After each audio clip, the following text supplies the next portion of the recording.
हाणे हर हिकु बालिग जेको आहे मर्द अहिड़ी तरह औरत हर कंहिंखे एतिरी त कम से कम जेको आहे इल्मी लियाकत आहे जो गुनाह जे कम खे गुनाह जेको आहे असां सम्झूं था। सही इहा आहे न, गुनाह जे कम खे केतिरो बि माण्हू जाइल हुजे, केतिरो बि जाइल हुजे, गुनाह जे कम खे गुनाह जेको आहे उहो सम्झंदो। दिलि जे अंदरि ॾिसो न, तौहीद जॾहिं असां पढ़ियोसीं ला इलाहा इल्लल्लाह मुहम्मद रसूलुल्लाह, इन कलमे पढ़ण खां बाद में असांजी दिलि जे अंदरि ऑटोमेटिक इन शइ जो जेको आहे ख़्यालु थींदो आहे त हे जेकी आहे शइ हराम आहे ऐं हे जेकी आहे हिलाल आहे। पर साईं जेकॾहिं अगरि इंसानु पंहिंजी ते अचे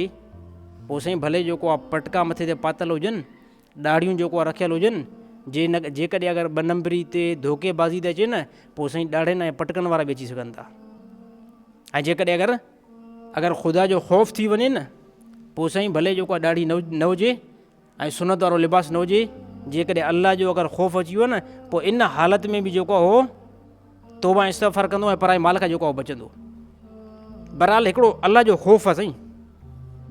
अल्लाह जो ख़ौफ़ आहे जंहिं बंदे जे दिलि में अची वियो न, जंहिं बंदे जे दिलि में अची वियो न इहो बंदो जेको आहे पोइ नेक बि थी वेंदो ऐं मुतक़ी बि थी वेंदो। अगरि अल्लाह जो ख़ौफ़ कंहिं बंदे खां निकिरी वियो साईं, दीनदार खां नमाज़ूं पढ़ंदड़ हुयो, जेको आहे न रोज़ा रखंदड़ हुयो ऐं ॾाढ़ी जेको आहे ज़बरदस्त ऐं पटको बि ठाऊ को पातल, अल्लाह जो ख़ौफ़ थोरो बि निकिरी वियो न दिलि खां पोइ साईं इहो सॼो लिबास हिनखे जेको आहे न हज़रत खे साॻियो ई हूंदो।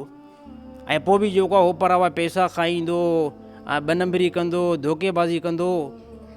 छाजे करे अल्लाह जो ख़ौफ़ हिन दिलि खां उहो निकिरी वियो आहे। ज़ाहिरी लिबास साईं भले ठीकु हुजेसि, को मसइलो ई न आहे, ज़ाहिरी लिबास केतिरो बि हुनजो बहितरु हुजे, पर इन जेको आहे न इन दीनदार खे जंहिंखे ॾाढ़ी या पटको आहे इनखे इहा ॻाल्हि हमेशह यादि रहे, हमेशह यादि रहे त हिकिड़ो ॾींहुं जेको आहे अल्लाह ताला मुक़ररु कयो आहे। हा साईं, हिते साईं जमायती नथा ॾिसनि मूंखे, हिते जमायती तव्हां मूंखे नथा ॾिसो, पर हाणे जेको आहे न मां ॿाहिरि वञी करे मुंहिंजा कहिड़ा कम आहिनि। असुली मुतक़ी उहो आहे जेको मां तव्हांजे आॾो जेकी मुंहिंजी कंडीशन आहे न, असुली में मुतक़ी तॾहिं थींदुमि जेकी मुंहिंजी कंडीशन ॻाल्हाइण जी, उथण जी, वेहण जी जेकी तव्हांजे साम्हूं आहे न, इहा ई जेको आहे मुंहिंजी कंडीशन ख़लवत में हुजे, हा मां पोइ पको जेको आहे उन टाइम मुतक़ी आहियां। तव्हांजे आॾो जेको आहे मां क़ुर पढ़ां, तव्हांजे आॾो मां क़ुर पढ़ां ऐं तव्हां खां जीअं जो मां जेको आहे धार थियां, इन खां बाद में मां गाना ॿुधां त पोइ साईं हे त तज़ा थी वियो न, मुंहिंजे ज़ाहिर ऐं बातिन में हे तज़ा थी वियो त अल्लाह ताला खां ज़ाहिर ऐं बातिन जो हिकु जहिड़ो अमल घुरंदा कयो। या अल्लाह जहिड़ी मुंहिंजी कंडीशन ज़ाहिरी आहे, मां इंसान जा ॾाढो तमामु बहितर जेको आहे जुमिला ॻाल्हायां थो,